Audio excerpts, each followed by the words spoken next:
the Lloyd's List Shipping Podcast. Welcome to the Lloyd's List Podcast. I'm Richard Meade, editor of Lloyd's List. The shipping industry has no shortage of discussions purporting to be about sustainability, but there is a case to be made that we are having the wrong discussions. There's certainly too often a too narrow focus performed in isolation when we come to having these chats.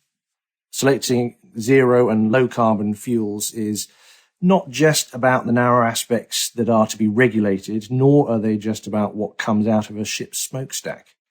Price, availability, and technical feasibility, that's all on the agenda right now. But to be truly sustainable over an entire life cycle, are we including sufficient consideration of the operations around the production, the transport, the storage, and the use of the marine fuel? So we considered social, labour and human rights, ecological impact, safety, land use change? Probably not is the answer. The shipping industry's impressively ineffective history of regulatory progress can be read as a series of reactive measures closing doors after the proverbial horse has bolted, and almost always done in blind isolation from the unintended but generally unconsidered consequences of their actions. I'm joined today by a special international panel of guests prepared to lift their heads sufficiently to consider the bigger picture of sustainability when it comes to shipping's zero carbon transition. Catherine Palmer, Global Sustainability Manager at Lloyd's Register, Mark Lutz, Senior Advisor on Global Climate Policy at WWF's Climate and Energy Practice, and Simon Bennett, General Manager for Sustainable Development at the China Navigation Company. Welcome to the podcast, everyone. Thank you. Thank you. Thanks.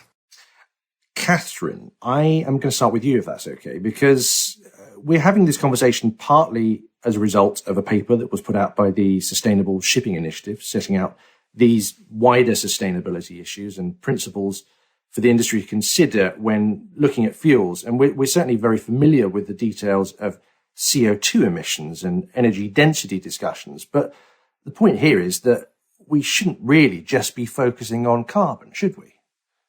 Well, no, we shouldn't just be focusing on carbon. I think what our paper does is it's really about getting sustainability on the agenda as we look at a number of different plausible transition pathways that the sector could take. And we're currently in this phase where we're looking at all these different transition pathways, and an analysis and tools are being developed to compare potential pathways. And like you said, they're all about price, technical feasibility, safety, and then you start to say, well, what about sustainable? You know, not only do we need to have safe and commercially viable pathways, but they need to be sustainable as well. And so we need to look at sustainability across the whole life cycle of a potential zero carbon fuel that could be put into the marine market.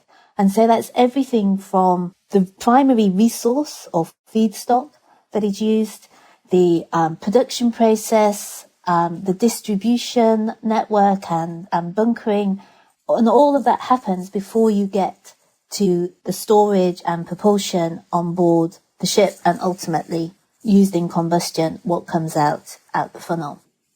Looking at all the potential sustainability impacts, and like you said, it's not just CO2, there are other greenhouse gases, then you get into there are other air pollutants and water usage, other ecological biodiversity potential impacts or consequences.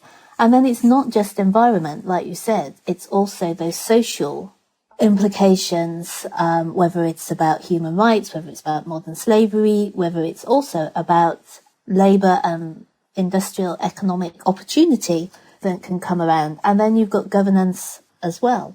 So the paper is really putting forward that potential framework that sort of says, here's all the sustainability criteria or principles that would need to be considered as shipping starts to understand the different pathways that can be taken. Okay.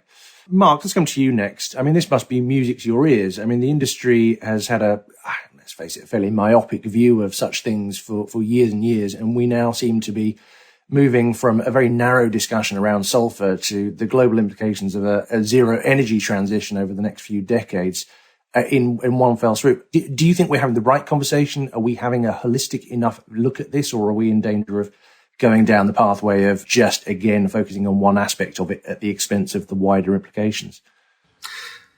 Hi. So there's certainly a danger of a narrow focus, like in the sulfur discussions. Now the IMO is focused on greenhouse gases, and a big part of that, of course, is alternative fuels. And the shipping sector will need quite large quantities of alternative low and especially zero carbon fuels to achieve decarbonisation, hopefully by mid-century.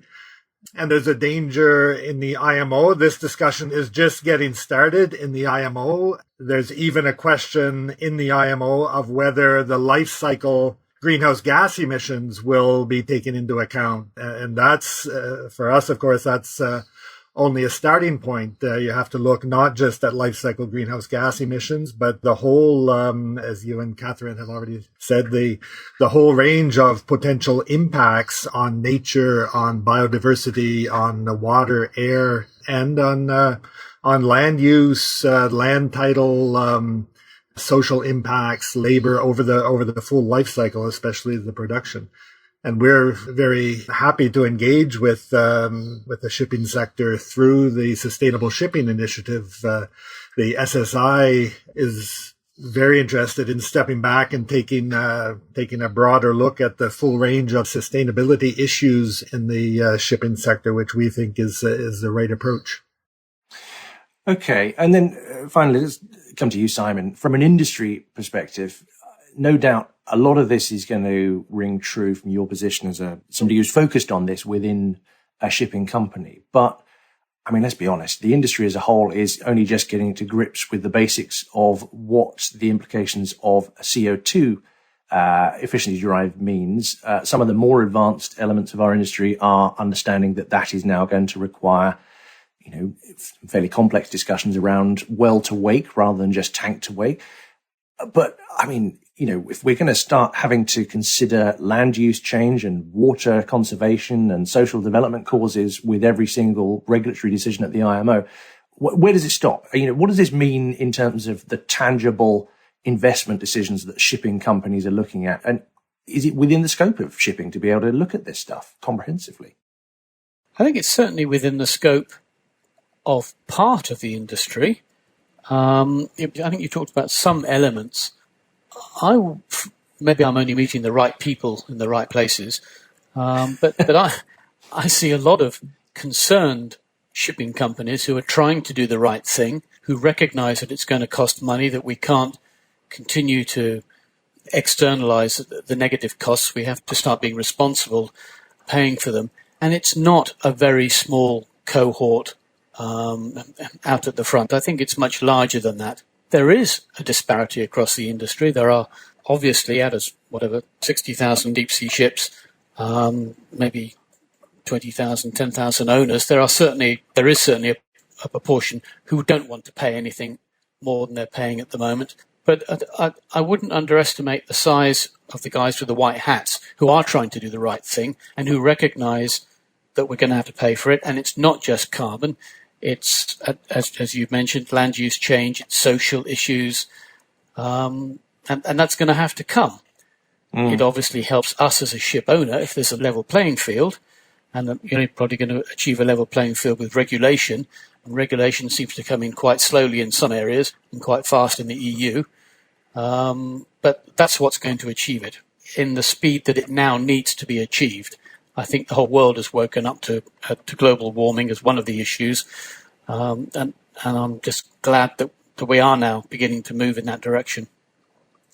Let's take the discussion a little bit more narrow and ask whether this is a case of us as an industry really just focusing on what is to be regulated. And I think, there is an interesting discussion there about whether the industry is looking widely enough in terms of its regulatory scope at the IMO. We have had discussions within the IMO context about whether the life cycle emissions needs to be improved. Mark, I'm going to come back to you just briefly. I mean, you've got a better view than most in terms of how the industry fares with other sectors. Say, for example, against aviation within ICAO. How does shipping fare in terms of being a little bit more holistic, or are we still too narrow, do you think? The shipping sector, in terms of regulation through the IMO, is playing a little bit of catch up with the aviation sector in ICAO, the International Civil Aviation Organization. They started for aviation back several years ago looking at alternative fuels, and they've actually taken a life cycle approach to certainly to greenhouse gas emissions, and are now expanding that to look at other sustainability criteria as well. Discussion of broader criteria is still ongoing in ICAO, but it's well advanced, and they're taking a broader approach that we hope the shipping sector can learn a bit from. I think it's important because, I mean, the question really is, are we as an industry genuinely looking for real reductions in greenhouse gas emissions? And I completely accept that we're looking more widely than just the greenhouse gas. But is this simply a question of tick box accounting when it comes to really having an impact? Because the well-to-wake performance of shipping fuels, that's the only thing that's really going to matter in terms of genuine reductions. Tank-to-wake, and for those listeners not particularly familiar with the terminology here, that's just emissions just from the ship. That will mean not much if the fuel causes emissions upstream, which is really shifting the problem. And I think there probably is some confusion in the industry over definitions here. We don't seem to have all the important sort of standardization over what we mean by carbon neutral or net zero. And while I think Simon's right, you know, the people I talk to are well aware of life cycle emissions, and I think they do understand that we're not just looking at the ship emissions. It's not just about whether it's green ammonia. You've got to look at the full life cycle. But I'm not entirely convinced that conversation is being had universally over the industry. And I wonder, maybe, Catherine, before we come back to Simon, how do you view this? Is the industry having the same conversation, or are we sort of broadly sort of splitting ourselves up into the good bit that Simon describes, and, you know, then we have the bad and the indifferent, who are, you know, making up, I would say, probably a significant part of the industry still? I think there's different ways of looking at this. And I think, should we consider life cycle greenhouse gases? I think most people will say, yes, it's the right thing to do, because we don't just want to shift the problem upstream. So from a societal perspective, I think most people agree it's the right thing to do. But then I think the question you're asking is, what should shipping be regulated on? And should the shipping industry be regulated for upstream emissions, which is a very different conversation.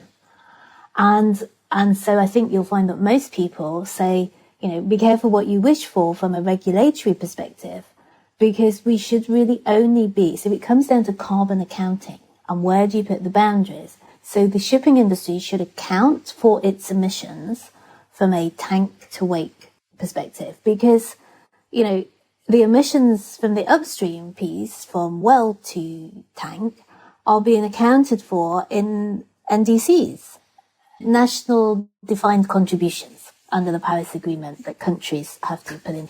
So what we don't want to end up with is a double counting situation. There's a carbon accounting piece, and what should shipping be regulated for? But then I think there's a piece around, you know, the shipping industry, if we want to get credit for using net zero fuels, then we need to look at how we use, what carbon factors we use in our regulatory schemes to be able to get that credit under statutory obligations. So take, for example, the IMO data collection scheme uses carbon factors which are combustion only carbon factors. So if you're using a methanol, which might be a net zero methanol because its carbon is net, you will still be accounting for the carbon emissions that come out of the funnel. You won't be saying your carbon emissions are zero because they're net, because it's life cycle. So Does that make sense? I think that's how we need to break this down to start to tackle it. What do we want to account for? How do we make sure that those that are using net zero fuels can get the credit for using them under statutory requirements? And then obviously there's the whole, we need to do this from a societal perspective because it's the right thing to do. And this is the point, Simon. We are having this discussion, and we will always be having this discussion with the like-minded people at the top that you talk about. But even amongst that set, it has to be said that we accept the 2050 targets, we accept the directional travel that we are going in as an industry, but the devil is in the detail. And this is the point at which the old saw about having a level playing field and understanding that your customers and your competitors are having the same conversations you are. Do you have any faith that you are able to navigate these detailed discussions in a way that you can actually plan for at the moment? Myself personally, yes, because we are talking to clients, maybe because that's the space we're in the market, who are fully aware of what they're asking for, and they understand their understanding of what these various terms mean. So we're having an adult conversation with them. We are talking now on a daily basis with shippers who wish to ship carbon neutral, their goods, whether it's containers or bulk goods. They want to ship them in a carbon neutral way. So we're doing what we can to help them.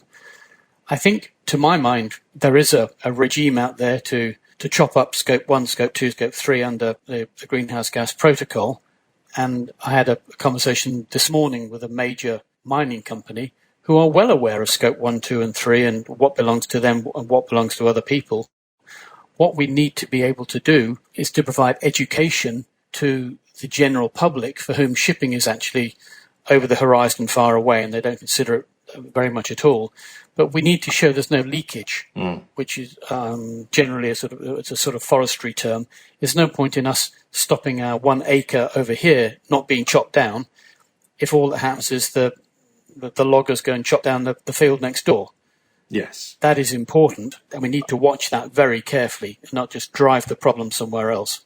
And this is the danger of having this conversation, particularly in shipping where, by definition, the assets are movable, they are operating on an international basis within international jurisdictions, and therefore the level playing field is not just an issue of competition. It's a question of having an industry that actually operates and supports global trade.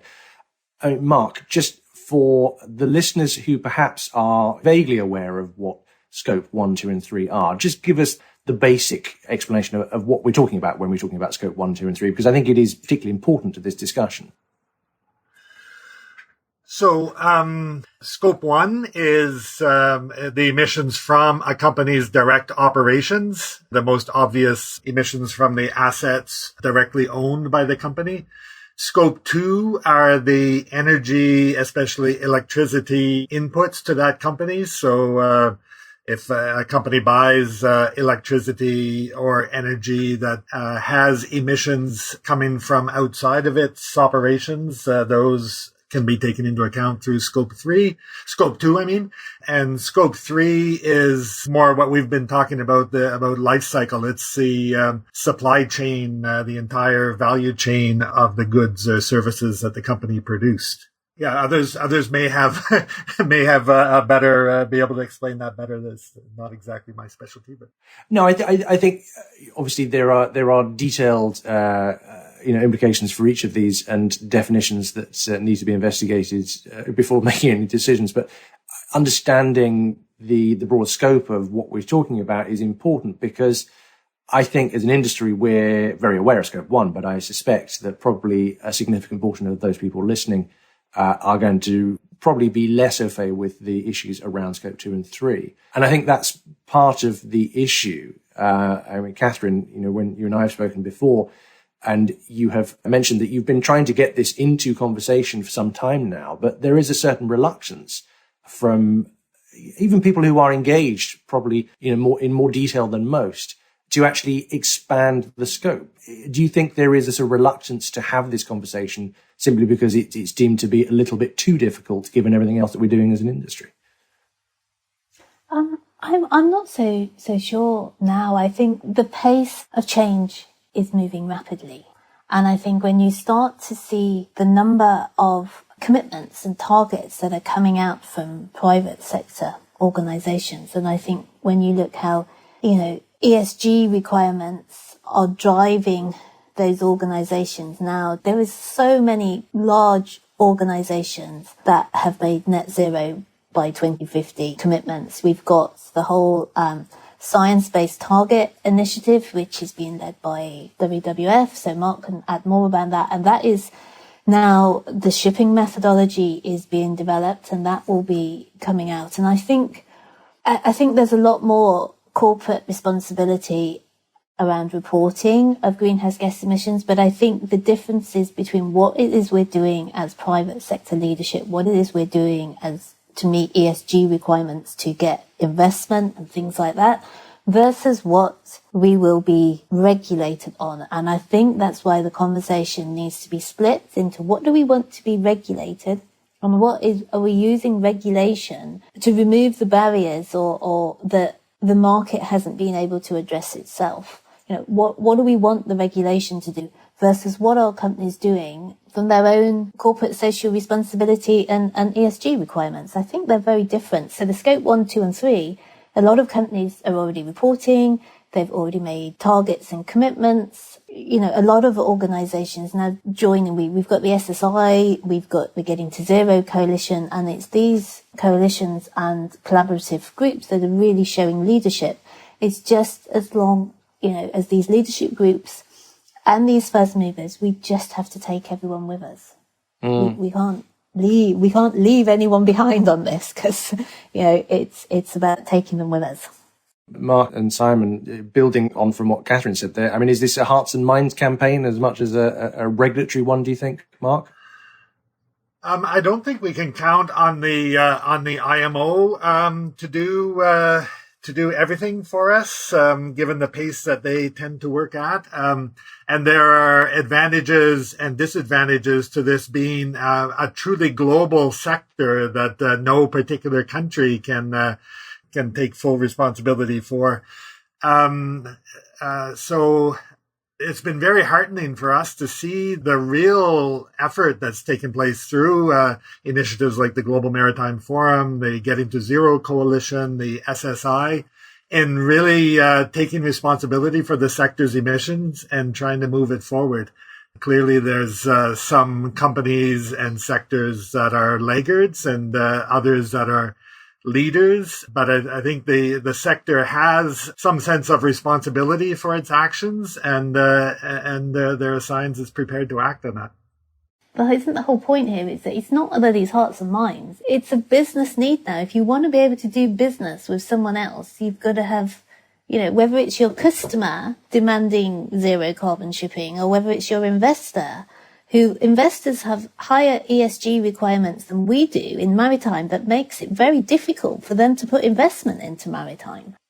I think I'm just a bit conscious that we haven't really touched on the fact, that the policy was there to really address when the market can't address this. And if the market's going to address this through financial investment ESG requirements, through customer, and then the policy needs to be complementary to that kind of that shift that we're seeing in the market.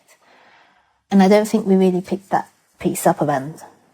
But I think, Catherine, that's because you're only talking to ship owners who can get loans from HSBC and Barclays.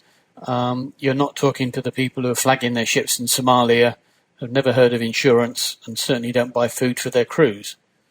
There's a whole horrible area out there, which luckily for you, you're shielded from. Well, no, I don't think he's luckily, I wouldn't say I'm shielded, maybe it is because maybe, we only class ships that are of a certain standard and therefore our client base isn't those. But there is going to become a point where tonnage has to come out of the fleet, and we're going to see that just with the CII regulation. The carbon intensity indicators are going to drive inefficient tonnage out of the market if we get this right. Quicker than people expect. We're now looking at 10-year lives for our ships, for new ones that we built in the last couple of years. because it would be too expensive to convert them. It's a step change in ship ownership and ship management now.